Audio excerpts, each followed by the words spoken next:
அருட்பெரும் ஜோதி அருட்பெரும் ஜோதி தனிப்பெரும் கருணை அருட்பெரும் ஜோதி கருணை அருட்பெருஞ்சோதி கலங்கம் நீத்து உலகம் கலிப்புற மெய்நெறி விளங்க என்னுள்ளே விளங்க வைப்படுக என் அருளே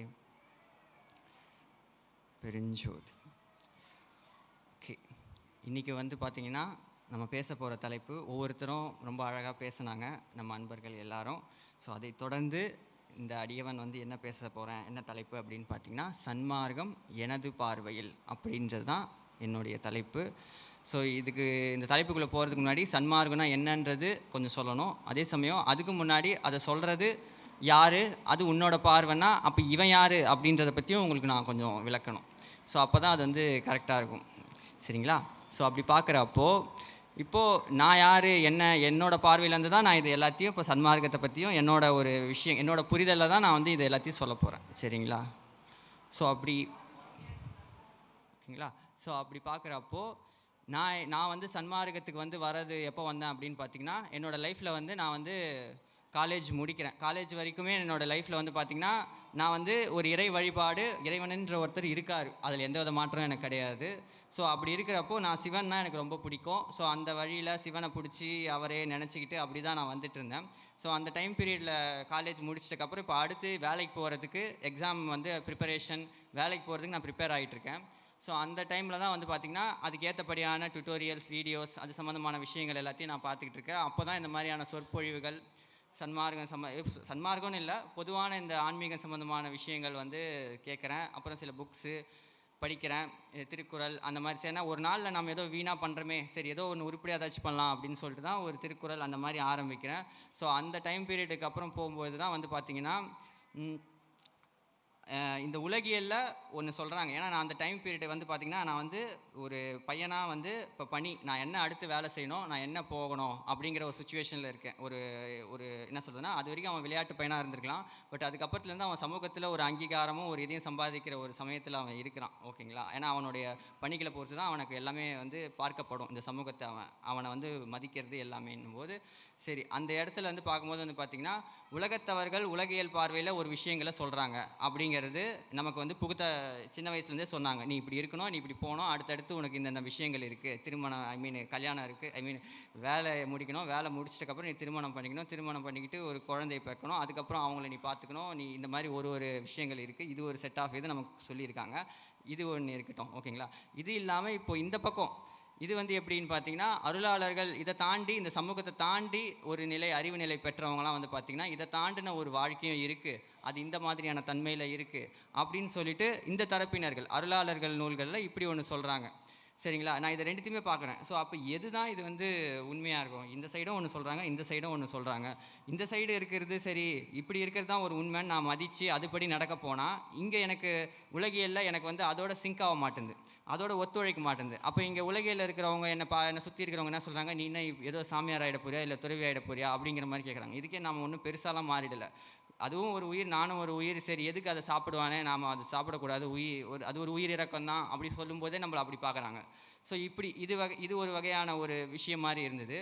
சரி அப்போ இந்த பக்கம் தான் நம்ம போகலாம் அப்படின்னு பார்த்தா, இப்போ ஏதோ ஒரு சமயத்தில் நான் இந்த பக்கம் போனோம், இல்லை இந்த பக்கம் போனோம் அப்படின்னும் போது எது எந்த வகையில், ஏன்னா ஒரு மார்க்கம் சொல்லுது பார்த்திங்கன்னா, ஏதோ ஒரு சமயத்தில் எது உலகியல், அதாவது எப்படின்னா உலகியலில் இருந்துக்கிட்டு அருளை சம்பாதிக்கும்படியான ஒரு மார்க்கம், ஒரு சூழல், ஒரு எது வழிபாடு எது அப்படின்னு பார்த்தீங்கன்னா, அது சன்மார்க்கத்தில் தான் நான் பார்த்தேன். ஸோ அதனால் சன்மார்க்கம் தான் இங்கே உலகியலில் இருந்து அந்த அருளை நீ பெற்றுக்கொள்ளலாம் அப்படிங்கிற மாதிரி சொல்லப்பட்ட ஒரு மார்க்கம் தான் இந்த சன்மார்க்கம். ஸோ அதை தான் நான் இங்கே பார்த்தேன். ஸோ அதுதான் என்னை ஈர்த்துது. இதை தான் நான் உங்ககிட்ட சொல்லணும்னு நினச்சேன். ஆரம்பத்தில் நீங்கள் கேட்கும்போது ஏன் சன்மார்க்கத்துக்கு நீங்கள் இதுவாக இருக்கீங்க அப்படின்னும் போது, ஏன்னா இங்கே நம்ம எதையும் துறந்துட்டு போகிறதில்ல. அப்படி துறந்துட்டு போனாலும் நமக்கு இங்கே மதிப்பும் வழங்கப்படுறதில்ல, மார்க்கும் போடுறதில்ல. ஏன்னா வள்ளுவருமே கூட அதை தான் சொல்கிறாரு. எப்படி சொல்கிறாருன்னா, அதாவது துறவை விடவும் பசி வர்றது, பசி பொறுக்கிறது பெரிய விஷயந்தான், அது துறவு இதுக்கு தான். ஆனால் அந்த பசியை மாற்றுவார் ஆற்றல் தான் மிகப்பெரிய விஷயம். அதை யார் பண்ணுறாங்களோ அவங்க தான் பெரிய ஆள். அதை யாரால் பண்ண முடியும்னா இல்லறத்தில் ஒரு சமூகத்தில் இருந்து பண்ணுறவனால தான் அதை பண்ண முடியும். ஸோ அப்படி இருக்கும்போது அவங்களோட இது வந்து அந்த தவம் பண்ணுறவனோட இதை காட்டிலும் பெருசு அப்படிங்கிறாரு. ஸோ அப்போது இங்கேருந்து அந்த அருளை நம்ம வந்து பெற்றுக்கொள்ளலான்றத ஒரு கைடாக, ஏன்னா மற்ற சமயத்தில் மற்ற விஷயங்களெல்லாம் சொல்லலையானா சொல்கிறாங்க. ஆனால் அது வந்து பார்த்திங்கன்னா ஒரு குறிப்பிட்ட காலம் ஒரு மாதம் மட்டும் ரொம்ப நம்ம வந்து அந்த ஒரு பக்தியிலையும் ஒரு ஈடுபாடுலையும் இருக்கிற மாதிரி இருக்குது. அதுக்கப்புறம் வழக்கம் போல் இந்த உலகையில் நம்ம போய் உழண்டுக்கிட்டு நீ என்ன வேணால் பண்ணிக்கோ, அதெல்லாம் கண்டுக்க மாட்டாங்க அப்படிங்கிற மாதிரி இருக்குது. ஸோ அப்படி பார்க்குறப்ப அது உண்மையானதாகவும் தெரியல. நம்ம ஒரு விஷயத்தை பண்ணுறோன்னா அதை வந்து தொடர்ச்சியாக பண்ணணும், கான்ஸ்டண்ட்டாக அதை பண்ணணும். ரெண்டாவது அதுலேருந்து நம்ம மாறுபடக்கூடாது. நம்ம மாறுபட்டுக்கிட்டே இருக்கோன்னா அதில் உண்மைத்தன்மை இல்லை அப்படின்னு அர்த்தம். ஸோ அப்போது மாறுபடாமல் நீ வந்து ஒரு உண்மையாக நிற்கிறது தான் வந்து சன்மார்க்கம் வந்து வெளிப்படையாக சொல்லுது. அதனால தான் வந்து இயற்கை உண்மை அப்படிங்கிற அந்த வார்த்தையே வந்து சன்மார்க்கத்தில் தான் வந்து பயன்படுத்துறதோட மெயின் ரீசன் என்னன்னா, இங்கே தான் வந்து நீ இயற்கை உண்மையாக நீ வந்து ஒரு எல்லாத்துக்குமான ஒரு உண்மை நிலையை பெற முடியும். மற்ற இதிலெல்லாம் வந்து பார்த்திங்கன்னா அப்போ ஏதோ ஒரு கலப்படமோ ஒரு பொய்யோ வந்து மாறுதலும் இருந்துக்கிட்டே இருக்குது. ஸோ மாறுதலுக்கு உட்பட்டது தான் வந்து என்னென்னு பார்த்தீங்கன்னா, மாறுதல்னு வந்துட்டாலே அங்கே வந்து மாயை வந்துடுதுன்னு அர்த்தம். ஸோ அங்கெல்லாம் வந்து இன்னமும் மாயை செயல்பாடுகள்லாம் இருந்துக்கிட்டு இருக்குது. எங்கே வந்து மாயே இல்லாமல் ஒரு பரிபூர்ணமாக ஒரு சுத்தமான ஒரு தூயமான ஒரு இது எதுவோ அதுதான் நம்ம பெறணும். அதுதான் வந்து இயற்கையான உண்மை. அதுதான் வந்து சுத்த சன்மார்க்கம் அப்படின்னு சொல்கிறதோட மெயின் ரீசன். ஏன் சுத்தம்ன்றது சொல்கிறதோட மெயின் ரீசன் என்னன்னா, முழுமையான தூய்மை அப்படின்றது தான் வந்து இங்கே நம்ம வந்து தெரிஞ்சுக்கிட்டேன். இது என்னோடய பார்வையில் நான் ஒன்று சொல்ல விரும்புகிறது. ஓகேங்களா? இது ஒரு சைடு இருக்கட்டும். இது இல்லாமல் இப்போது இது ஒரு சைடு இருக்கட்டுமா, அதுக்கப்புறம் அது இல்லாமல் இந்த சன்மார்க்கத்தை பற்றி இன்னொன்று என்ன சொல்லணும் அப்படின்னு பார்த்தீங்கன்னா, எல்லாராலையும் இப்படிப்பட்ட ஒரு மார்க்கத்தையும் எல்லாரும் பின்பற்ற மாட்டேன்றாங்க. ஏன் ஒரு சிலருக்கு மட்டும் இதை வந்து பின்பற்றுறாங்க. இப்போ நாமளே வந்து பார்த்திங்கன்னா நம்ம அளவில் நம்ம பக்கத்தில் இருக்கிறவங்களுக்குலாம் நம்ம சொல்கிறோம், இப்படி ஒரு விஷயம் இருக்குது, இப்படி ஒரு இது இருக்குது, இது பற்றி நீங்கள் ஏன் பார்க்க மாட்டீங்க இங்கே. ஆனால் உண்மையாக சொல்லப்போனால் சொல்லவே முடியறதில்ல. ஏன்னா இங்கே நம்மளை ஒரு மாதிரி பார்க்குறாங்க. ஓ வள்ளலாரா, ஓ இவராங்களா சன்மார்க்கியா அப்படிங்கிற மாதிரி நம்மள ஒரு மாதிரி பார்க்குறாங்க. ஐயா நாங்கள் என்னையா சொல்ல வந்துட்டேன், நான் என்னையா பண்ணிட்டேன் என்னன்னோ அப்படி. எனக்கு என்ன ஒன்றுனா, நம்ம வந்து ஒற்றுமையாக எல்லாரோட இணங்கி தான் இருக்கணுன்ட்டு தான் நம்ம இன்டென்ஷன் விருப்பம் எல்லாமே. ஆனால் இங்கே வந்து அது வந்து ஏன் பிரிக்கப்படுது அப்படின்னு பார்த்திங்கன்னா, அது காரணம் என்னென்னா, அந்த இடத்துல தான் நம்ம சன்மார்க்கம்னா என்ன அப்படிங்கிறத பற்றி நம்ம கொஞ்சம் புரிஞ்சுக்கணும். அது என்ன அப்படின்னு பார்த்திங்கன்னா, சன்மார்க்கம்னு ஏன் புரியல அப்படின்னு பார்த்தா, அதுக்கு ஒரு ரீசன் வந்து, ஒருத்தன் வந்து இறைவனை பற்றி புரிஞ்சிக்கணும், அடையணும், ஒரு தெளிவு ஞானம் வரணும் அப்படின்னு பார்த்தோன்னா, அது வரணும் அப்படின்னு பார்த்தா அதுக்கு அவன் முதல்ல என்ன பண்ணணுமா, சரியையில் இருந்திருக்கணுமா, அப்புறம் கிரியையில் இருந்திருக்கணுமா, அப்புறம் யோகத்தில் இருந்திருக்கணுமா, அப்புறம் ஞானத்துக்கு வந்திருக்கணுமா. ஞானத்துக்கு அப்புறம் தான் சன்மார்க்கம் அப்படிங்கிற ஒரு பொசிஷனை கொடுத்துருக்காங்க. ஸோ அப்போது இதெல்லாம் கடந்தால் தான் நம்ம இந்த பக்கம் வர முடியும் அப்படிங்கிறது தெரிய வந்தது. அப்போது இப்போ இங்கே இருக்கிறவங்களாம் நம்மளாலலாம் வந்து சிலராலலாம் வந்து கேட்ட உடனேவே வந்து ஒரு சன்மார்க்கத்தை வந்து புரிஞ்சிக்கிறாங்க அப்படின்னு பார்த்தா, அதுக்கு மெயின் ரீசன் என்னென்னா, இவங்கெல்லாம் இந்த 4 படிநிலையை தாண்டி வந்திருக்காங்க. இந்த பிறவியிலையோ ஏதேதோ பிறவியிலையோ வந்திருக்காங்க. அதனால தான் நம்மளாலலாம் வந்து இவ்வளோ தூரம் வந்து அப்படி சன்மார்க்கம் ஆண்டவர் தான் இங்கே ஒருத்தர் தான், அவர் ஜோதி வடிவானவர் அப்படின்ற அந்த ஒரு புரிதலுக்கு நம்ம பிடிக்கிறோன்னா, நாம் இதிலெல்லாம் ஆல்ரெடி பட்டு தான் வந்திருக்கோம். ஸோ அது ஒன்று எனக்கு தெரிஞ்சுது. ஓகேங்களா? அப்போ நம்ம பக்கத்தில் இருக்கிறவங்களாம் படலையானா அவங்களும் அந்த நிலையெல்லாம் கடந்து வந்திருப்பாங்க. ஆனால் அதை தாண்டியும் அதே சமயத்துக்கான மறைப்பையும் அவங்க சம்பாதிச்சு வச்சுருக்காங்க. அந்த வினைகளை அவங்க சம்பாதிச்சு வச்சுருக்காங்க. அந்த வினைகள் தான் வந்து இப்போ அவங்கள வந்து இந்த ஒரு உண்மையை சொன்னாலும் தெரிய விடாமல் தடுக்குது. ஸோ அந்த தெரிய விடாமல் தடுக்கிறதுக்கு வந்து மெயின் ரீசன் என்னென்னா, இன்னொரு காரணம் வந்து அவங்களோட வழிபாடு முறை அப்படி இருக்குது. அவங்க வழிபடுற அந்த தெய்வங்கள். ஸோ அந்த தெய்வங்களுமே கூட ஒரு வகையில் வந்து தடுப்பு விஷயங்களை அவங்க வந்து பண்ணுறாங்க இந்த உலகத்தில். ஸோ அதனால தான் வந்து வள்ளல் பெருமான் வந்து என்ன சொல்லுவார் அப்படின்னு பார்த்தீங்கன்னா, பேருபதேசத்தில் நீங்கள் வந்து இருக்கின்ற கொஞ்ச காலமும் வீண் பொழுது கழிக்காமல் சத்விச்சாரம் பண்ணுங்கள். அதில் வந்து எந்த மாதிரி பண்ணணும் அப்படின்னு பார்த்தீங்கன்னா, நாம் யார் என்பதை பற்றி தெரிந்து கொள்ளுங்கள், அதே மாதிரி நம்மை அதிஷ்டிக்கும் தெய்வத்தின் நிலைகளை பற்றி கொஞ்சம் தெரிஞ்சுக்கோங்க அப்படின்னு அவர் சொல்கிறார். ஸோ அதிஷ்டித்தல் அப்படின்னா என்னென்னா, அதாவது எப்படி சொல்கிறதுனா, ஆர்டர் பண்ணுறது. இப்போ வந்து சொல்லுவாங்கள்ல, ஒரு பொருளை நான் எடுத்துக்கூடுனா அதை எடுத்துக்கூடுன்னு பொறுமையாக கேளு, நான் ஒரு பணிவாக கேளு, நான் எடுத்து தரேன். அதுனா ஒரு அதட்டலாக கேட்குற, அதை எடு அப்படிங்கிற மாதிரி நம்ம கேட்குறோம்ல. ஸோ அந்த அதட்டல்ன்றது ஒரு தெனாவட்டு ஒரு இது. ஸோ அப்போது நம்மளை வந்து அந்த அதிஷ்டிக்கிறாங்களாம். யாருன்னா தெய்வங்கள்லாம் வந்து அதிஷ்டிக்கும், நம்மை அதிஷ்டிக்கும் தெய்வத்தின் தன்மையினை தெரிந்து கொள்ளுங்கள். நீங்கள் எல்லாருமே நீங்கள் உட்காந்துன்னு இருக்கீங்க, ஆனால் நீங்கள் எல்லாருமே ஃபுல் கண்ட்ரோலில் தான் நீங்கள் இருக்கீங்கன்னா, நீங்களாம் அவங்க ஃபுல் கண்ட்ரோல்லே இல்லை. உங்களுடைய மனசும் சரி, உங்களுடைய கரணமும் சரி, அந்த இடத்துல தெய்வங்களால் நினச்சாங்கன்னா உங்கள் மனசை ஒரு நொடி இப்படி மாற்றிடுவாங்க.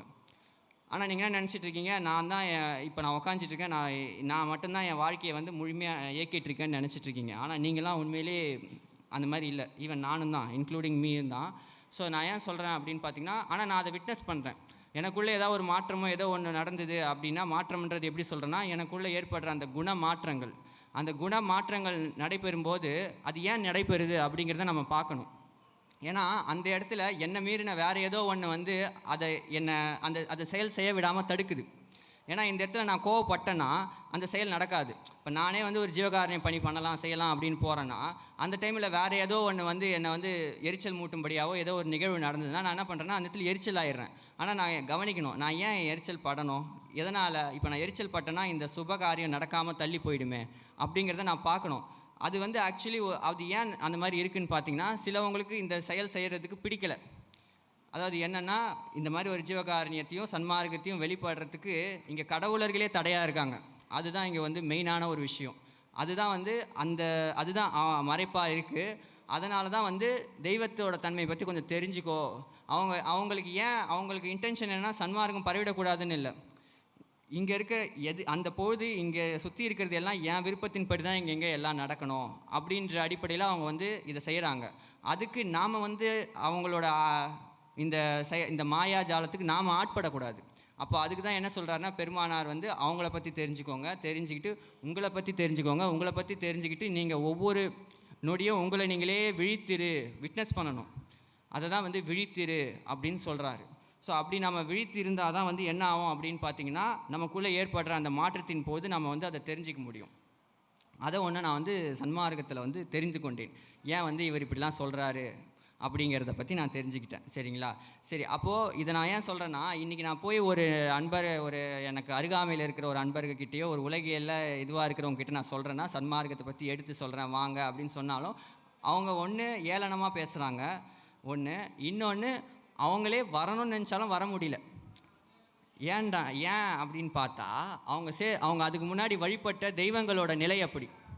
அவைகள் வந்து அதை விடமாட்டேங்குது இவங்களை வந்து போக வைக்கிறதுக்கு. ஏன்னா இவன் போயிட்டானா எனக்கு இனிமேல் யார் வந்து என்னை புகழ்ந்து பாடுவா, எனக்கு யார் இனிமேல் சேவை செய்வா, என்னை யார் வந்து பூஜிப்பா அப்படின்னு சொல்லிட்டு அவைகள் வந்து யோசிக்குது இவ்வளோ. ஆனால் அப்படி வந்து இருக்கிறவனுக்கு என்ன செய்யணுமோ என்ன பண்ணணுமோ அதை பண்ணுறதும் இல்லை.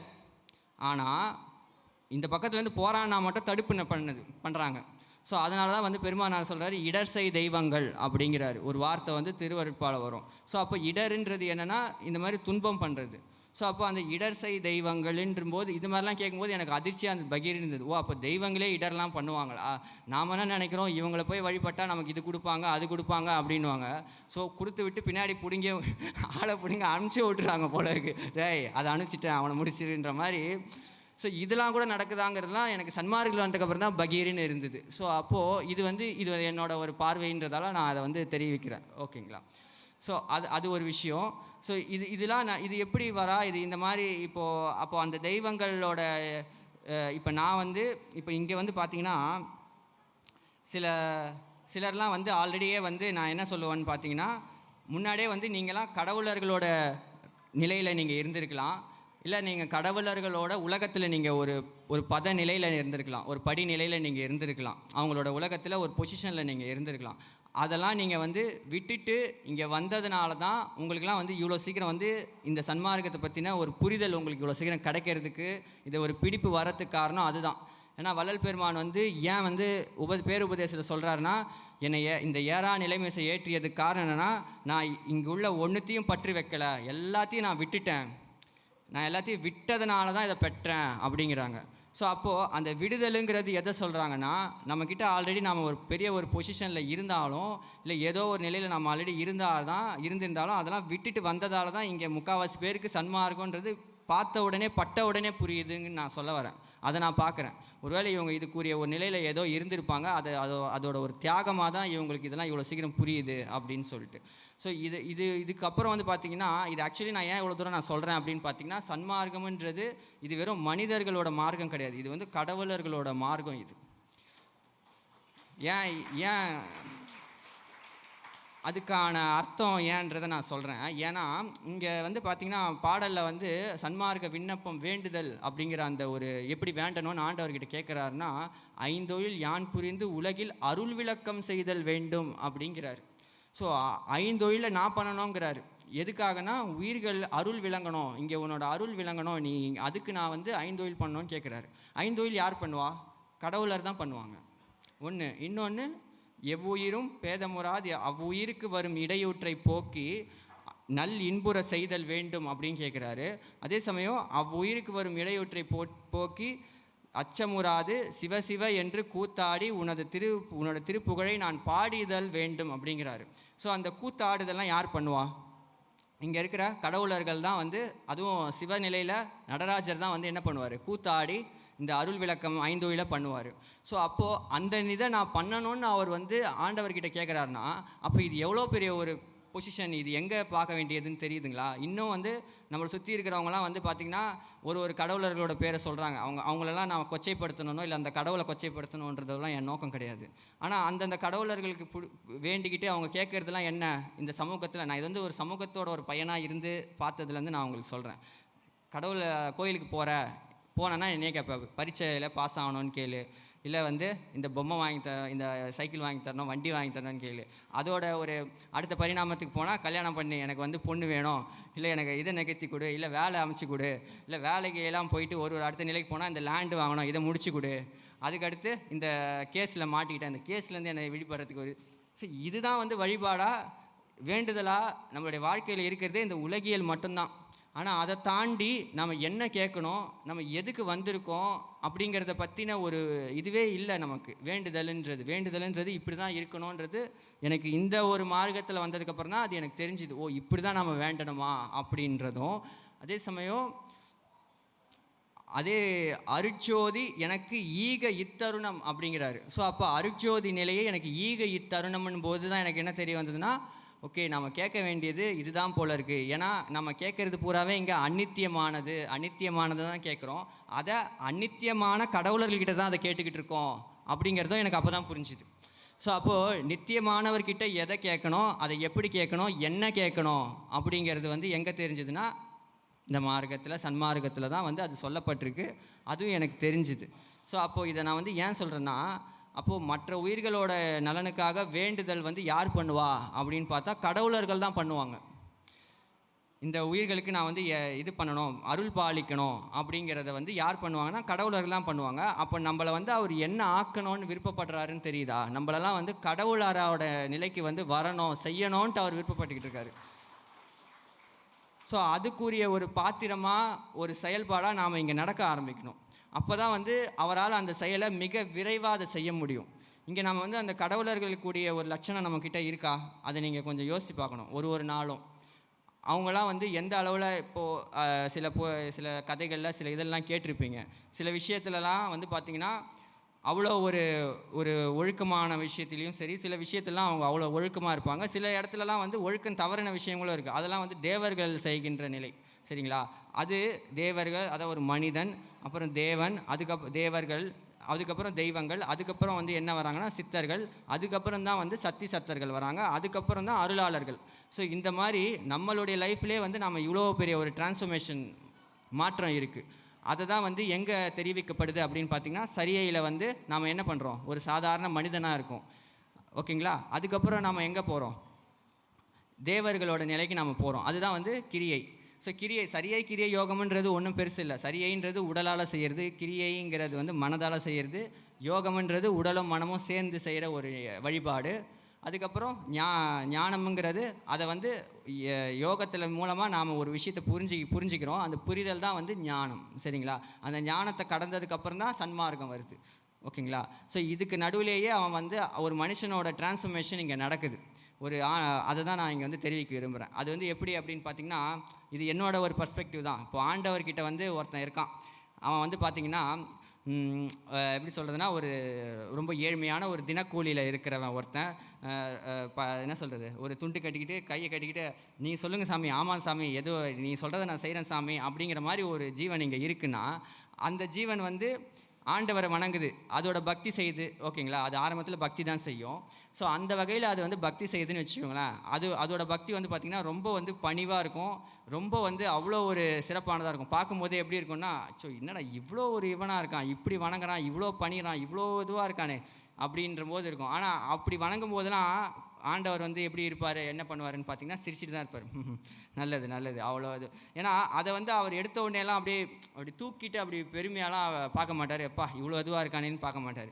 ஸோ அப்போது அப்படி இருக்கிறவனை வந்து என்ன பண்ணுவார் அப்படின்னு பார்த்தீங்கன்னா, அவனுக்கு வந்து எடுத்த உடனேவே போய் இதுதான் ஒரு நிலை, நீ வந்து அருட்ஜோதின்னு ஒரு நிலை இருக்குது, அதை கேளு, அதை பண்ணனா நீ 5 தொழிலில் பண்ண முடியும் அப்படிங்கிற மாதிரி நீ வந்து அவனை செய்ய சொன்னால் அவனுக்கு வந்து ரொம்ப ஸ்ட்ரேஞ்சாக இருக்கும், புரிஞ்சிக்கிறதுக்கே ரொம்ப கஷ்டமாக இருக்கும். 5 தொழில்னா என்னன்னு கேட்பாங்க, அது எப்படி செய்யணும் அப்படின்னு கேட்பாங்க, அதை நான் ஏன் செய்யணும், நீ எது சொல்கிறியோ நான் செஞ்சுட்டு போகிறேன் அப்படிங்கிற மாதிரி தான் இருப்பாங்க. ஓகேங்களா, ஸோ அவனுக்கு வந்து கொஞ்சம் கொஞ்சமாக அப்போ அவனை என்ன பண்ணணும், இந்த நிலையிலேருந்து அவனை அந்த நிலைக்கு உயர்த்தணும்.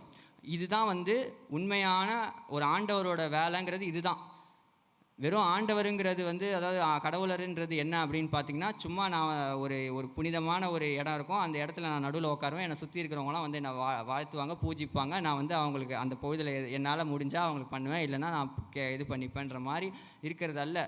உண்மையாக வந்து தன்னோட நிலைக்கு ஒருத்தனை உயர்த்தணும்னு விருப்பப்படுறது தான் உண்மையான தெய்வம், அதுதான் உண்மையான கடவுள். சரிங்களா, அப்படி தான் இருக்கணும். ஸோ அப்படி பார்க்குறப்போ இங்கே எத்தனை பேர் அந்த நிலைக்கு அடைஞ்சாங்க? இப்போ நம்மளை சுற்றியே பாருங்களேன், நம்ம எவ்வளோ பேர் இத்தனை யுகமாக பாருங்கள், இத்தனை காலங்களாக பாருங்கள். ஸோ அதில் நம்ம கூட இருக்கிறவங்க எத்தனை பேர் வந்து பல தெய்வங்களை வணங்குறாங்க. ஆனால் எத்தனை தெய்வம் தன்னோட தான் அடைஞ்ச நிலையை தன்னோட பக்தனுக்கு வந்து இங்கே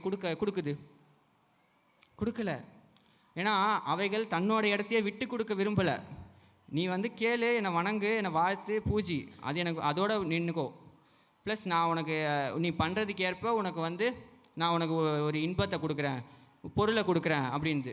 கொடுக்குறதுமே என்னது, உலகியல் சார்ந்த ஒரு பொருளை தான் கொடுக்குது. இதை நான் வாங்கி வச்சுக்கிட்டு நான் அப்படி பார்க்குற நேரத்தில் வந்து பார்த்தா காலமே மாறிடுது.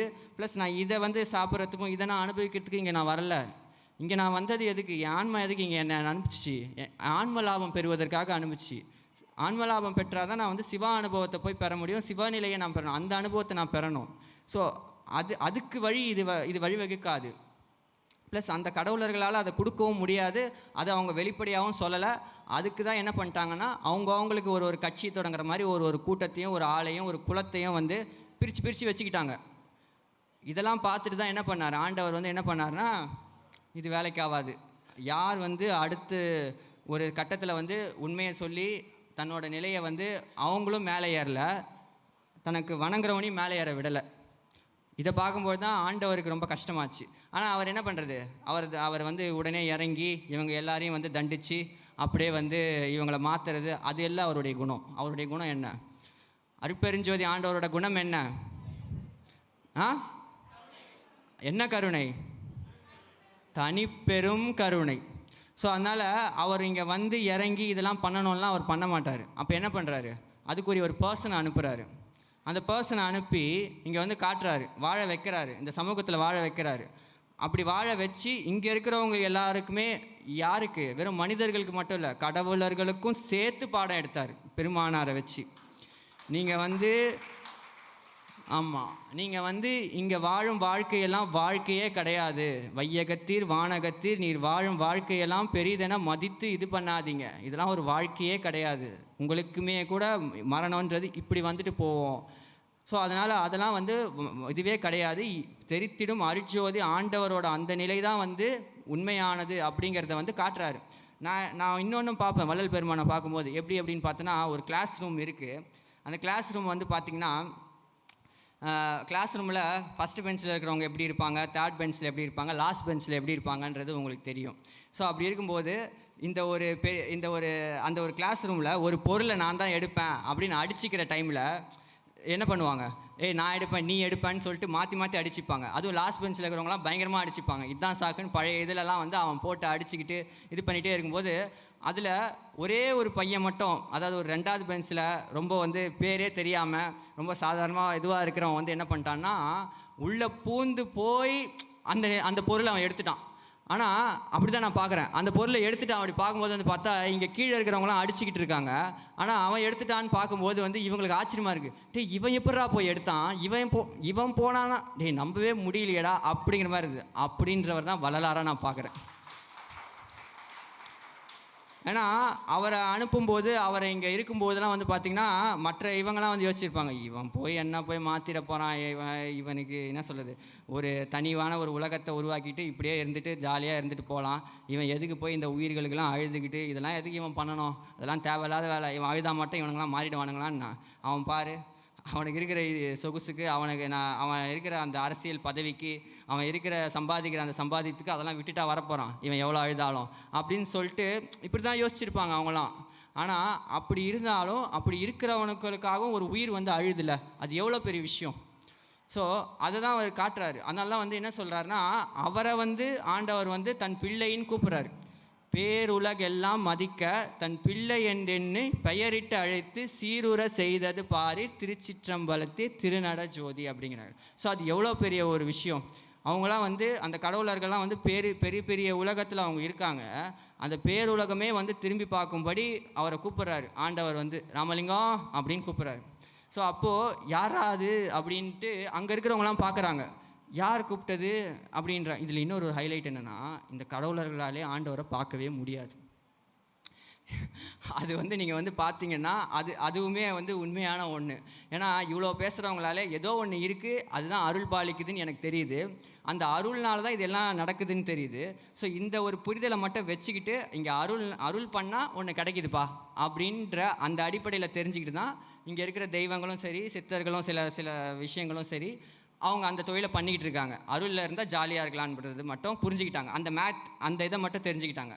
ஸோ அதை வச்சுக்கிட்டு அவங்க அந்த அருள் தொழில் பண்ணிக்கிட்டு அவங்க இவ்வளோ காலமாக நகர்த்திட்டு வராங்க. நீங்கள் கேட்கலாம்ல, அப்போ ஏன் இந்த இதில் அவங்கள யாருமே தடுக்கலையான்னா, அவங்க அந்த சூட்சுமத்தை மட்டும் தெரிஞ்சுக்கிட்டாங்க. அந்த அருள் வந்து ஒரு உயிருக்கு நம்ம பண்ணால் இங்கே கிடைக்கிது போல இருக்குது அப்படின்னு சொல்லிட்டு.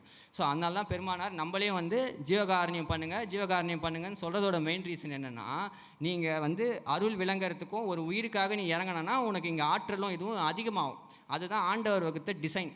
ஸோ இதை வரைக்கும் புரிஞ்சுக்கிட்டு பண்ணுறவங்க தான் இவங்க, சரிங்களா? அதனால் இப்போ நாம் இது தெரிஞ்சுக்கிறதோட மெயின் ரீசன் என்னென்னா, ஏன் நம்மளை வந்து தவம் பண்ணுங்கள், ஏன் வந்து இந்த சாதனம் பண்ணுங்கள், இந்த யோகத்தை பண்ணுங்கன்றது நமக்கு சொல்லப்படலை அப்படின்னு பார்த்தீங்கன்னா, அதுக்கு மெயின் ரீசன் இது தான். அவர் வந்து நீ தவம் யோகம் இதெல்லாம் பண்ணனா நீ யார்கிட்ட வணங்குறவ அப்படின்னு பார்த்தா இந்த கடவுளர்கள் தான் வருவாங்க. அவங்க தான் முதல்ல வந்துடுவாங்க. ஸோ அவங்க வந்து நீ பண்ணதுக்கு நான் மெச்சுகிறேன், உனக்கு நான் இதை வழங்குகிறேன், இதை வச்சுக்கோ அப்படின்னு வந்து கொடுப்பாங்க.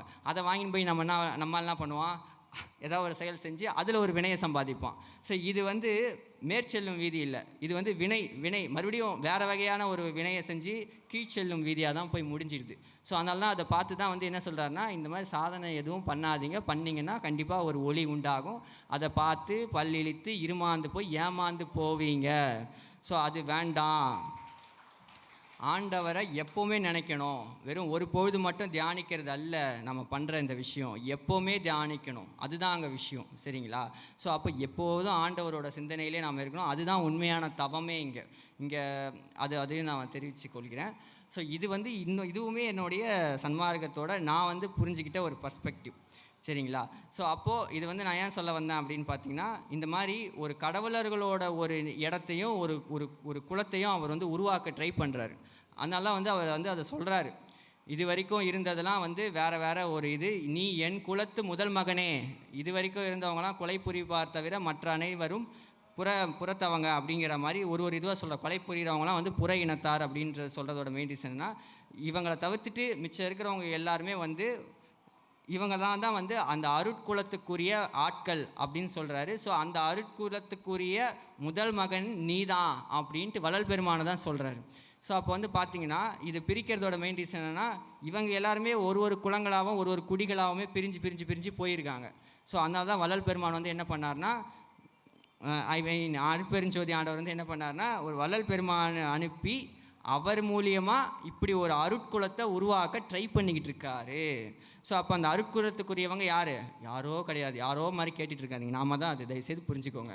யாருக்கோ நடக்குது, ஏதோ நடக்குதுங்கிற மாதிரி நாம் இப்போ கேட்டுட்டு இருக்கக்கூடாது, சரிங்களா? அதனால தான் வந்து நம்மளை வந்து காலமுள்ள போதே எல்லா உயிரையும் தன் உயிர் போல் பாருங்கள், அந்த பாவனைக்கு வாங்க அப்படின்னு சொல்லிட்டு அவளை பணிஞ்சு கேட்குறதோட மெயின் ரீசன் என்னென்னா, இங்கே நமக்கு வந்து அடுத்த கட்ட ஒரு வளர்ச்சியான ஒரு உடலையும் ஒரு பிரணவதேக மாற்றத்தையும் இல்லை ஒரு சித்துக்களையும் இங்கே கொடுக்கறது பிரச்சனை கிடையாது. ஆனால் அதை கொடுத்துட்டு நாம் இதே ஒழுக்கத்துலேயும் இதே அறிவிலையும் இதே பணிவிலையும் நம்ம இருப்போமா அப்படிங்கிறத நீங்களே கொஷின் பண்ணுங்கள். உங்களை நீங்களே கொஷின் பண்ணுங்கள்.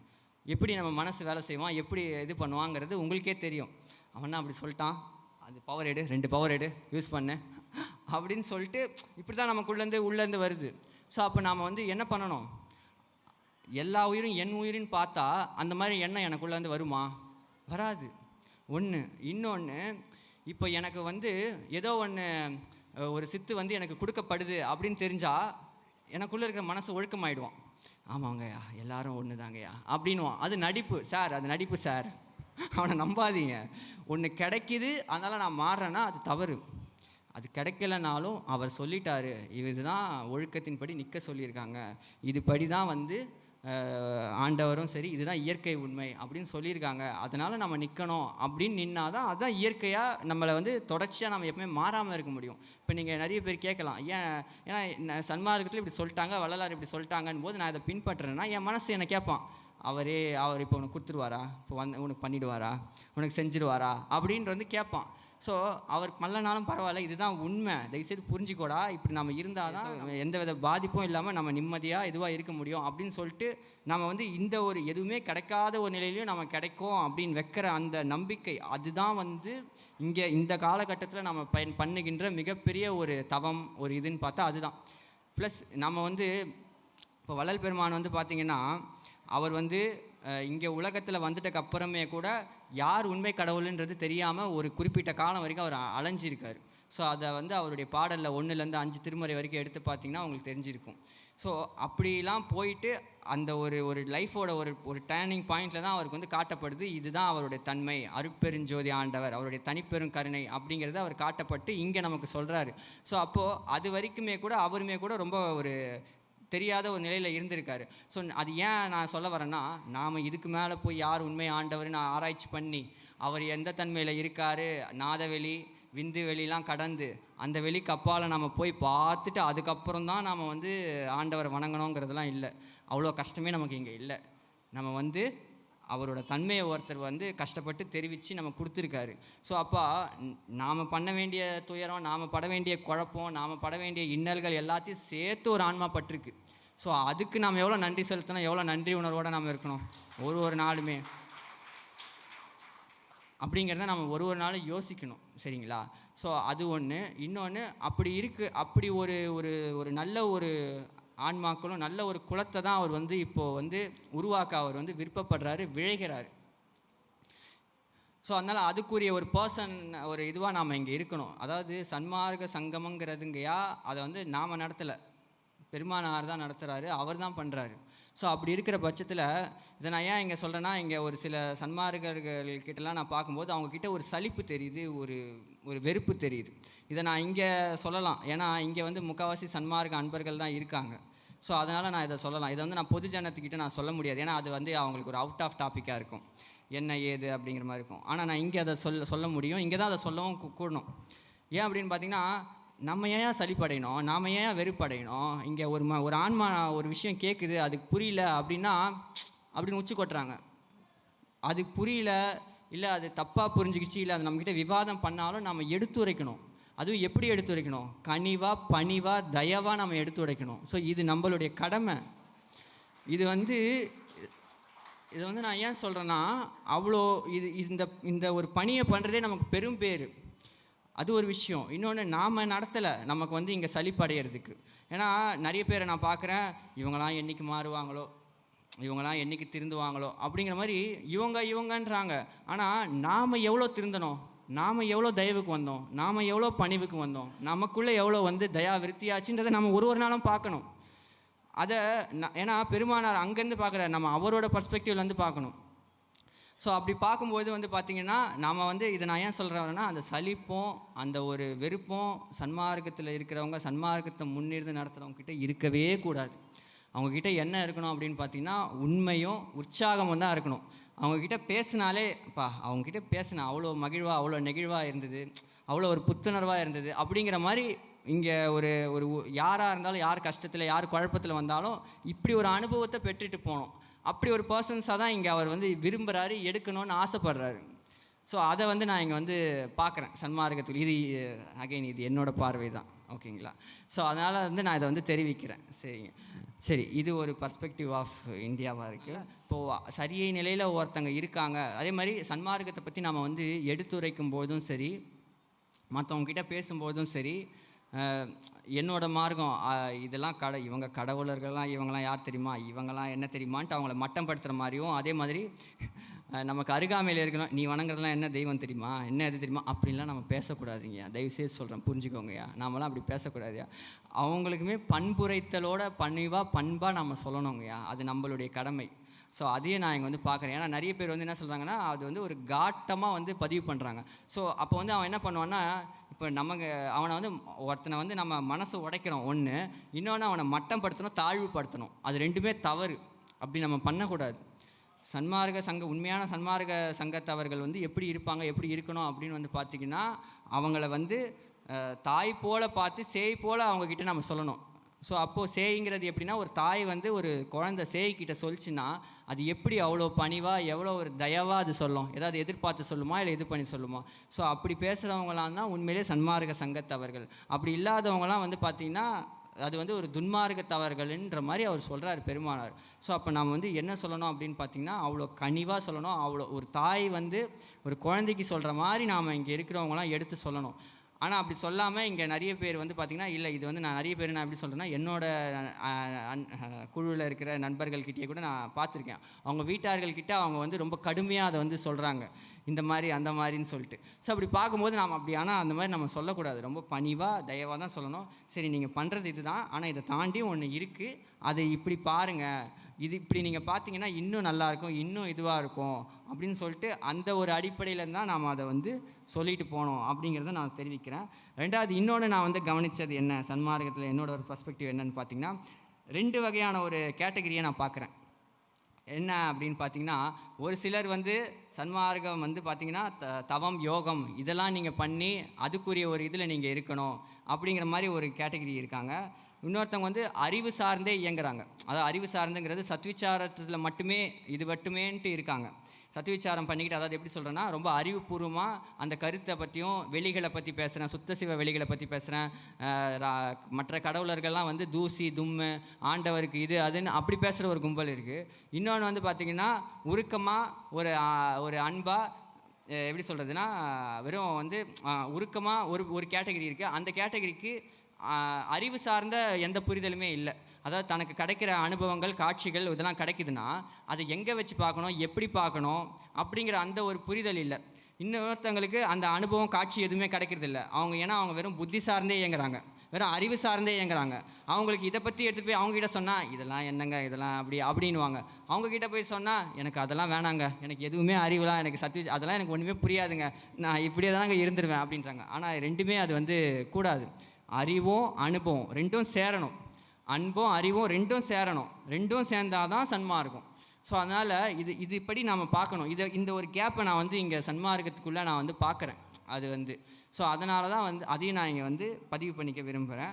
ரெண்டாவது, ஸோ இதெல்லாம் வந்து இது வந்து நான் இன்னொன்று சொல்லணும் அப்படின்னு பார்த்தீங்கன்னா, ஒருத்தன் வந்து சரியை நிலையில் இருக்கான், ஒருத்தன் வந்து ரொம்ப ஆமாம் சாமி, கடவுள் நீ சொல்லுப்பா என்ன பண்ணணும், ஏது பண்ணணும் அப்படிங்கிற மாதிரி ஒருத்தர் இருப்பான்னு வச்சுக்கோங்களேன்.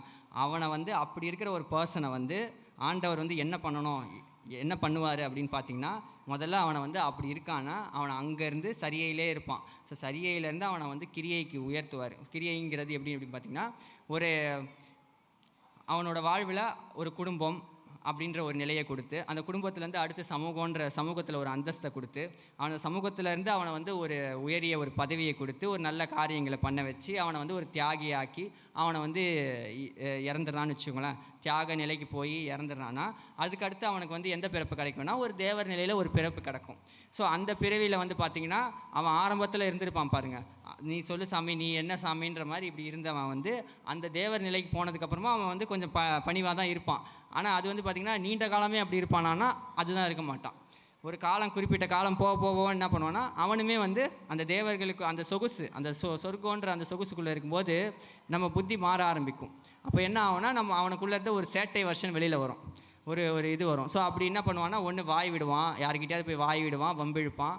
ஸோ அப்படி இல்லைன்னா அதுக்குரிய ஒரு விஷயத்தை செஞ்சு, இல்லை பெண்களோட அந்த ஒரு இதில் வந்து மயங்கி ஏதோ ஒரு செயலை செஞ்சுருவான். ஸோ அதனோட விளைவாக என்ன பண்ணுவான்னா, மறுபடியும் அவனோட ஆற்றல் குறைஞ்சி பூமியில் பிறவி எடுப்பான். ஸோ பிறவி எடுத்துட்டக்கப்புறம் என்ன ஆவான்னா, இந்த முறை வந்து நமக்கு வந்து எந்த ஒரு இதுவுமே நமக்கு வேணாம், பெண்களோட இதுவும் வேணாம், இந்த வாழ்வும் நமக்கு வேணாம், நம்ம போய் தனியாக இருக்கணும், தனியாக இருந்து ஒரு நிலையை நம்ம பெறணும் அப்படின்னு அவன் போவான். ஸோ அப்படி போய் அவன் பெறது தான் வந்து இந்த யோகியாக மாறுவான். யோகியில் இருக்கிறவன் யோக நிலையில் பெற்று அதுக்குரிய ஒரு ஒரு ஒரு இதை அவன் படைப்பான். அவன் யோக நிலையில் வந்து பார்த்திங்கன்னா, சிலர் வந்து சில புரிதல்களையும் ஒரு ஆற்றலையும் பெற்றதுக்கப்புறம் அவங்களால ஒரு குறிப்பிட்ட ஒரு கடவுளை என்ன சொல்கிறது, ஒரு உலகத்தையே படைக்கக்கூடிய ஒரு திறன் வரும். ஸோ அந்த ஒரு உலகத்தை படைச்சி அதுலேயும் அவன் வந்து என்ன பண்ணுவான் அப்படின்னு பார்த்தீங்கன்னா, அடி வாங்குவான். ஒரு சித்தர் நிலைக்கு அவன் உயருவான். சித்தர் நிலைக்கு உயர்ந்துட்டக்கப்புறம் அங்கேயுமே வந்து ஒரு கட்டத்தில் ஒன்று யாருக்காவது சாபம் விடுற மாதிரி ஏதாச்சும் விட்டுருவான். ஸோ சாபம் விடுற மாதிரி இல்லை அவனை சீன்ற மாதிரி ஏதாவது ஒரு நிகழ்வு நடக்கும். ஸோ அங்கே அவன் சாபம் விட்டுட்டான்னு வச்சுக்கோங்களேன், மறுபடியும் என்ன பண்ணுவான், மறுபடியும் பூமிக்கு தான் வந்து பிறப்பான். ஸோ இப்போ அவன் என்ன மார்க்கத்தில் இருப்பான் அப்படின்னு பார்த்தீங்கன்னா, அந்த ஞான மார்க்கம்னு இருப்பான். ஃபஸ்ட்டு அவன் எதில் இருந்தான், சரியையில் இருந்தான். அப்புறம் தேவர் நிலைக்கு போகும்போது அவன் கிரியை நிலையில் போய் இந்த மாதிரி பண்ணிகிட்டு இருந்தான். அதுக்கப்புறம் சித்தர்களாகவும் யோகியாகவும் அவன் இருக்கும்போது யோக நிலையில் யோக மார்க்கத்தில் இருந்திருப்பான். அதுக்கப்புறம் இப்போ அவன் வந்து என்ன பண்ணுறான், கடவுளர் அந்த சித்த நிலையிலேருந்து அடுத்து அவன் என்ன பண்ணுவான்னா, சரி இதுக்கப்புறம் நாம் எதுவும் பண்ண முடியாது, திருவருள் தான் வந்து இது, நம்ம வந்து நமக்கு இருக்கிற தவத்தையும் ஆற்றலையும் திருவருளுக்கே ஒப்பு கொடுத்துருவோம் அப்படின்னு கொடுக்கும்போது தான் என்ன ஆகுதுன்னா, அவனை வந்து அருட்சக்தியோட ஒரு நிலையில் அவனை வந்து சேர்த்துப்பாங்க, அந்த டீமில் சேர்த்துப்பாங்க. அப்போ அவன் வந்து ஒரு சத்தர்களோட நிலைக்கு வருவான். அங்கே அவன் வேலை செய்வான். அங்கே அவன் வேலை செய்யும்போது வந்து பார்த்திங்கன்னா, மறுபடியும் வந்து பூமியில் பிறப்பான். இதுக்கு முன்னாடி வரைக்கும் அவன் பிறப்பு எடுத்ததுக்கு காரணம் ஒன்று சாபம் விட்டது, இல்லை ஏதோ ஒரு வினையை செஞ்சுக்கிட்டது, இல்லை ஏதாவது வந்து வம்பிழுத்ததாக இருக்கும். அதுக்கெலாம் ஒரு காரணம் இருந்தது. ஆனால் அந்த சத்தியசத்தர்களோட நிலைக்கு அருள் தொழில் செய்யக்கூடிய அந்த நிலைக்கு போனதுக்கப்புறமும் பூமியில் வந்து பிறக்கும்போது ஏன் பிறக்கிறோன்னே தெரியாது, அப்படி ஒரு சினாரியோ நடக்கும். ஸோ அப்படி பிறந்து தான் வந்து என்ன ஆகும் அப்படின்னு பார்த்தீங்கன்னா, அது வந்து அருள தொழில். ஏன்னா நீ வந்து உன் சுதந்திரத்தை வந்து அருளுக்கு விட்டு கொடுத்துட்ட. அப்படி கொடுத்துட்டக்கப்புறம் நீ வந்து கேள்வியே கேட்க முடியாது. இப்போ நான் ஏன் அடி வாங்கினேனே அங்கே பதில் சொல்ல முடியாது. இதுக்கு இருந்தாலும் நீ அங்கே தான் இருக்கணும், இங்கே இருந்தாலும் நீ இங்கே தான் இருக்கணும், வாழணும், சரிங்களா? ஸோ அப்போது இது வரைக்கும் சித்து வேலை செஞ்சு வாங்கினதுக்கு பத்தாதுன்னு சொல்லிட்டு இப்போ இங்கே வந்துட்டு இந்த ஒரு இடத்துக்கு போனாலும் அடிதான் உழுதுன்னு தெரிஞ்சு அவன் இங்கே வந்துடுவான். சரி, இந்த பூமியில் வந்து விழுந்துட்டக்கப்புறம் புலம்புவான். இந்த மாதிரி என்னை வந்து ஏன்பா இப்படி ஒட்ட, எது உண்மை எது மெய்யின்னு தெரியலையே, இங்கே என்னை மாயை வாட்டுதே, என்ன பண்ணுது ஏது பண்ணுதேன்னு அந்த புலம்புதல் தான் வந்து என்ன அப்படின்னு பார்த்தீங்கன்னா ஞான மார்க்கம், ஒரு மனுஷனோட ஒரு ஞான மார்க்கம். ஸோ அப்போது இது முடிஞ்சிட்டக்கு அப்புறம் தான் வந்து அவனுக்கு வந்து ஒரு தெளிவை காட்டப்படும் போது தான் அவன் வந்து ஆண்டவர் நோக்கி அந்த அருளாக பாடுறான் பாருங்க, அப்போ தான் வந்து சன்மார்க்கத்துக்குள்ளேயே வரான். இதுதான் வந்து ஒரு பீரியட் ஆஃப் டைம் பீரியடில் நடக்குது. இதை நான் ஏன் சொல்கிறேன் அப்படின்னு பார்த்தீங்கன்னா, அன்றைக்கி வந்து அவன் வந்து ஒன்றுமே தெரியாமல் நீ சொல்கிறது தான் எல்லாம் அப்படின்னு இருந்தவன் தான் வந்து என்ன பண்ணுறான்னா, ஒரு லைஃப்லேயும் ஒரு பிறவிலையும் அவனுடைய பிறப்பும் சரி, அவனுடைய தோற்றமும் சரி, ஆற்றலும் சரி மாறுது. அதுக்கேற்றபடி அவனுடைய குணங்கள்லாம் மாறுது பாருங்கள். ஸோ அப்போது அவன் ஆரம்பத்தில் அவன் வந்து ஆண்டவரை நோக்கி வணங்குறது இது பண்ணுறதுலாம் பெரிய விஷயம் கிடையாது. அவன் இந்த மாதிரி எப்படி சொல்கிறதுனா, தேவர் நிலைக்கு வந்துட்டுக்கப்புறமும் அதே ஒழுக்கத்தோடு இருந்தானா, சித்தர்கள் நிலைக்கு வந்துட்டுக்கப்புறமும் அதே தயவோடு அவன் இருந்தானா, அவன் ஒரு உயிரினம் தன்னை தீண்டும் போது அவன் பொறுமையோடு இருந்தானா. ஏன்னா அதெல்லாம் தானே உண்மையாக நல்லவன் ஒருத்தங்களை நம்ம சொல்கிறோன்னா அதுதானே ஒரு விஷயம். வள்ளுவர் சொல்லுவார்ல, நோற்றலின் ஆற்றலை பண்ணுறது தான் உண்மையான வந்து தவம்ன்றது என்ன அப்படின்னு பார்த்தீங்கன்னா, ஒரு உற்ற நோய்க்கு நம்மளுடைய அந்த துன்பத்தை பொறுத்துக்கிறது தான் வந்து மிகப்பெரிய தவமே அப்படின்னு சொல்கிறாரு. ஸோ அப்போது அது உயிருக்கு உருக்கண் செய்யாமல் இருப்பதே அற்றே தவத்திற்கு உரு அப்படிங்கிறாரு. ஸோ அப்போது அந்த பொறுத்தலுடைய தன்மை அங்கே இல்லையே. ஸோ அப்போ இதெல்லாம் ஏன் நடக்குது, அவனுக்கு ஏன் அந்த கஷ்டங்கள்லாம் வருதுன்னா, அவனுக்கு வந்து காட்டப்படுது இந்த மாதிரிலாம் நீ இருக்க, இதெல்லாம் நீ மாற்றிக்கணும் அப்படின்னு நடக்குது. ஸோ இதெல்லாம் கடந்துட்டக்கப்புறம் தான் அவன் சன்மார்க்கத்துக்குள்ளே வருவான். சரி, இந்த சன்மார்க்கமுமே கூட வந்து பார்த்திங்கன்னா ஒரு கட்டம் வரைக்கும் தான். அதுக்கப்புறம் அதுவுமே கூட ஒரு மதத்தில் தான் வந்து முடியுது. ஏன்னா தாய்மானவர்களோட பாடல்கள்லாம் எடுத்து பார்த்திங்கன்னா, ஒன்று உடலை வந்து திட்டியிருப்பார், இன்னொன்று உன்னை வந்து அதான் இறை நிந்தை செய்கிறவங்களும், அதான் இறைவனை பகைச்சி பேசுகிறவங்களும், இந்த மாதிரி மற்ற இதெல்லாம் பண்ணுறவங்களுமே கூட வந்து என்ன பண்ணுறாங்க அப்படின்னு பார்த்தீங்கன்னா, ஒரு துன்பத்தில் போவாங்க, கஷ்டப்படுவாங்க அப்படின்னு பாட்டில் வந்து கடிஞ்சி சொல்கிறாரு. ஸோ அப்படி கடிஞ்சி சொல்கிறதுமே கூட ஒரு இரக்கமற்ற ஒரு தயவற்ற ஒரு நிலைக்கு போயிடுது. ஸோ அப்போ அந்த சன்மார்க்கமும் கூடாது. தயவுடைய எல்லா உயிருக்காகவும் இறங்கும்படியாக இருக்கணும். என்னை மட்டும் காப்பாற்றிக்கோ, என்னை எப்போ ஓய்வு பெறுவேன், நான் மட்டும் உன்னை கூட நான் எப்போ சேருவேன்றதுமே கூட ஒரு சுயநலம் தான். ஸோ அப்போது அந்த சன்மார்க்கமும் இது கிடையாது. அப்போ இதை தாண்டின ஒரு சன்மார்க்கம் கொடுக்கணும். என்ன சன்மார்க்கம் அப்படின்னு பார்த்தீங்கன்னா, உயிருக்காகவும் இறங்கணும், அதே சமயம் ஆண்டவர் மீதும் ஒரு அன்பு இருக்கணும். ரெண்டுமே இருக்கணும். ரெண்டுமே சொல்கிறபடியாக ஒரு சிலபஸ் தேவைன்ட்டு தான் வள்ளல் பெருமானை அனுப்பி சுத்த சன்மார்க்கம் அப்படிங்கிறத நமக்கு வந்து கொடுத்துக்கப்பட்டது அப்படிங்கிறத நான் பார்க்குறேன். ஓகேங்களா? ஸோ அதனால் அந்த ஒரு நிலையில் நாம் போகும்போது இந்த மார்க்கத்தை பற்றி நம்ம இதில் புரிஞ்சிக்கிறதோட மெயின் ரீசன் என்னென்னா, இப்போ வந்து ஆண்டவர் என்ன பண்ணுவார்னா, இந்த சுத்த சன்மார்க்கில் வந்துட்டக்கப்புறம் நமக்கு அதிகப்படியான ஒரு சித்துக்களையும் ஒரு இதையுமே கூட வள்ளல் பெருமானு கொடுக்குறாரு. இவ்வளோ விஷயங்களை நமக்கு காட்டுறாரு. ஆனால் அவ்வளோ விஷயங்கள் கொடுத்துட்டக்கப்புறமும் அவரை வந்து இந்த பிரம்மன், அதுக்கப்புறம் இந்த திருமால், அதுக்கப்புறம் இந்த ருத்திரர், இந்த கடவுளர்கள் சதாசிவர்களோட நிலைக்கெல்லாம் அப்பால் எடுத்துகிட்டு போய் வைக்கிறாரு ஆண்டவர் அவரை. ஆனால் அப்படி வச்சதுக்கப்புறமும் அவர் வந்து என்ன சொல்கிறதுனா, போய் சேரில் உட்கார வச்சுட்டு அப்படி உட்காந்துட்டுன்னு இப்படி உட்காரல, அவர் கால் மேலே கால் போட்டு உட்காரல. அப்பயும் அவர் என்ன கேட்குறாருன்னா, அதெல்லாம் ஒரு பக்கம் இருக்கட்டும், நீ எனக்கு என்ன பண்ணுவேன், உன்னோட நான் வந்து எப்போ இது பண்ணுவேன், உயிருக்கு நான் எப்போ நல்லது பண்ணுவேன், எவ்வளோ நல்லது பண்ணணும், ஸோ உன் கூட நான் எப்போ இது பண்ணுவேன் அப்படின்னு சொல்லிட்டு ஆண்டவர் மீது தான் அவருடைய பார்வையும் பணிவும் இருக்குன்னா, ஸோ அதுதான் அங்கே பெரிய விஷயம். அதை பார்த்து தான் அவர் வந்து வியப்பார். ஏன்னா நான் சொன்னேன் பார்த்தீங்களா, ஒரு மனுஷனோட ஆரம்பத்தில் அவன் வந்து ஒரு தினக்கூலியாக இருக்கிறவன் பணிவாக இருக்கான், ஆண்டவர் தான் எல்லாம் அப்படின்னு சொல்கிறது, அந்த இடத்துல ஒன்றுமே இல்லாதப்போ பணிவாக இருக்கிறது பெருசு கிடையாது. எல்லாம் அந்த உயர் பிரம்ம நிலைக்கு போனதுக்கப்புறமும் இதெல்லாம் ஒன்றுமே கிடையாதுன்னு சொல்லிட்டு ஆண்டவர் நோக்கி பணிவாக இருக்கும் பாருங்க, அதுதான் பெருசு. ஸோ அப்போது அந்த ஒரு நிலையில் இதை நான் ஏன் சொல்கிறேன்னா, இதெல்லாம் நம்ம ஒருத்தர் நம்ம லைஃப்பில் கண்டிப்பாக சந்திக்க வேண்டியது சூழல் வரும். இதெல்லாம் நான் யாருக்கும் இப்போவும் நான் சொல்கிறேன்ல, யாருக்கோ கேட்குறவங்க இல்லையா, இது வந்து எப்படி சொல்கிறதுனா, இப்போ நமக்கு இதெல்லாம் வந்து நமக்கெல்லாம் நடக்குமா, நமக்கெல்லாம் அதெல்லாம் கிடைக்குமா, நமக்கெல்லாம் அதுவே ஒரு மறைப்பு, அதுவே ஒரு மாயை தான். ஸோ அந்த மாயை நம்ம வந்து களையணும். அது களையிறதுலாம் அதுக்கு தான் வந்து நம்மளை சத்துவிச்சாரம் பண்ண சொல்கிறாரு. அதுக்குரிய ஒரு இது இருந்தால் தான் அந்த உஷ்ணம் தான் அது போய் மாற்றும், நமக்குள்ளே ஏற்படுற அந்த புரிதல் தான். ஏன்னா இங்கே மாற்றம், அடுத்த கட்ட மாற்றம்ன்றது நம்முடைய அறிவில் ஏற்படுற மாற்றம். ஞானமுக்கு அப்புறம் தானே நம்ம வரோம், ஞானமுக்கு அப்புறம் தானே சன்மார்க்கம். ஞானம் எங்கே இருக்குது? அறிவினில் இருக்குது. ஸோ அந்த அறிவில் ஏற்படுற அந்த மாற்றத்துக்கு அப்புறம் தான் நம்ம எங்கேருந்து தொடங்குறோன்னா, ஞான பாதைக்கும் அப்பால் தான் நம்மளுடைய இது தொடங்குது. ஸோ அப்போது அங்கே தான் நமக்கு மாற்றம் ஏற்படும். அப்போது இதெல்லாமே மாறிடும், டக்குன்னு மாறக்கூடியது. அதனால் நாம் இதெல்லாம் மாறிட்டக்கப்புறம் நான் சன்மார்க்கில் தீவிரமாக இருப்பேன், அப்போ நான் ஆண்டவரை ரொம்ப உருக்கமாக நினைப்பேன், அப்போ எனக்கு அந்த பிடிப்பு வரும் அப்படின்னா, அது எல்லாரும் பண்ணுறது தானே, அது எல்லோரும் தானே பண்ணுவாங்க. அப்புறம் என்ன இருக்குது? எதுவுமே தெரியல, எதுவுமே மாறுமான்னு தெரியல, ஆனால் அப்படி இருந்தோம் நான் இருப்பேங்கிறது தான் உண்மையான நாம் போடுற பெரும் முயற்சி, அதுதான். ஸோ அதனால் நம்ம அந்த ஒரு தீவிர தரத்துலேயும் அந்த ஒரு நிலையிலையும் நம்ம வந்து சற்றும் தளராமல் நம்ம வந்து இருக்கணும் அப்படிங்கிறத நான் தெரிவிக்க விரும்புகிறாருன்றதை தான் நான் பார்க்குறேன். பெருமானார் வந்து தெரிவிக்க விரும்புகிறாருன்ட்டு. ரெண்டாவது, அவருடைய ஒரு பிள்ளையாகவும் அவருடைய ஒரு பாத்திரமாகவும் நாம் இங்கே இருக்கணும், அதை நம்ம வந்து பார்த்துக்கணும். ஸோ அவரை நம்ம ரெப்ரசன்ட் பண்ணுறோம் அப்படின்னா நம்ம எப்படி இருக்கணும், எவ்வளோ பணிவாக இருக்கணும், எவ்வளோ தயவாக இருக்கணும் அப்படிங்கிறத நம்ம ஒரு நாளும் பார்க்கணும். ஸோ அப்படி பார்க்கும்போது தான் வந்து பார்த்திங்கன்னா, ஏன்னா அப்படி இருக்கிறவங்கள தான் அவர் வந்து தன்னோட ஒரு பிள்ளையாக அணைச்சிப்பார், நெருக்கமாக வைப்பார். அதுதானே நமக்கு வேணும், அதுதானே பெரிய விஷயம். இதில் ஏதாவது நான் எப்படி சொல்லுவேன்னா, நான் ஒரு தனியான ஒரு இடத்துல நான் பெரிய ஆளாக இருக்கிறத விட எனக்கு பெரிய ஆளாக நான் ராஜாவாக இருந்துக்கிறேன் அப்படிங்கிற ஒரு நிலை எனக்கு வேணாம். பெரிய ஒரு இடத்துல நான் ஒரு சாதாரண ஒரு ஆளாக உன் பாதத்துக்கே நான் இருந்துக்கிறேன், அது எனக்கு போதும் அப்படின்னு தான் நாம் இருக்கணும். அதுதான் நம்மளை வந்து சேஃபு. ஏன்னா நான் பெரிய ஆளாக நான் ஒரு ராஜாவாக இருந்திருக்கிறதுலாம் வந்து எத்தனை பேர் சொன்னாங்க, எவ்வளோ பேர் சொன்னாங்க, யாராவது இப்போ இருக்காங்களா, யாராவது ஒரு இது இப்போ இருக்கா சொல்லுங்கள். இவங்களாம் இருந்தாங்க, இவங்களாம் இருந்துக்கிட்டு இருக்காங்க. கோடி பேர் மாண்டே காலத்தை கழித்தனர் மாண்டனர். ஸோ அதனால் அப்படி நாம் இருக்கிறது, நான் பெரியாள் நான் எதுன்னு போகிறத விட நாம் இங்கே பெரியாள் யாரோ அவரோட பாதத்துக்கே நம்ம சேஃபாக இருக்கிறது தான் மிகப்பெரிய ஒரு இது. ரெண்டாவது, அப்படிப்பட்டவர் வந்து நம்மளை எப்போவுமே பாதத்துக்கு கீழே வைக்கக்கூடிய ஒரு பர்சன் கிடையாது, நம்மளை வந்து அவரோட தரத்துக்கு உயர்த்துகிற ஒரு பர்சன். ஸோ அப்போது அவ்வளோ பெரிய ஒரு ஆளெல்லாம் நம்ம பார்க்குறோம், புரிஞ்சுக்கிறோம், கேட்குறோம், அப்படி ஒரு கான்டாக்டில் நமக்கு கிடச்சிருக்குன்னா, அது ஏற்படுறதுக்கு ஒரு பர்சனாக நமக்கு பெருமானார் இருக்காருன்னா, நம்மளாம் எவ்வளோ தூரம் வந்து இதுவாக இருக்கணும். சரி விடுங்க, அதை யோசிக்கணும். ஸோ அதனால் நான் அதை வந்து முடிச்சு கொள்கிறேன். ஸோ அதை கடைசியாக நான் தெரிவிக்க விரும்புகிறது, சன்மார்க்கத்தோட என்னோடய பார்வை, என்னோடய இது என்ன அப்படின்னு பார்த்தீங்கன்னா, பெருமையாக எல்லாம் மாறக்கூடியது தான், எல்லாம் இதாகக்கூடியது தான். ஸோ அதில் வந்து நாம் வந்து நிலையான ஒரு மாற்றத்தை நாம் பெறணும். சரிங்களா? எல்லாம் மாறும்னு சொல்லிட்டு நாம் மேலும் கீழுமா போயிட்டு அடி வாங்கக்கூடாது. பரம்னு நம்ம போய் அடி வாங்கக்கூடாது. நம்மளுடைய நிலை இருக்கக்கூடாது. நாம் வந்து ஒரு நிலை எதுவோ அதுவே உயர்நிலை என தெரிந்து அந்த நிலையிலேயே நாம் இருக்கணும்.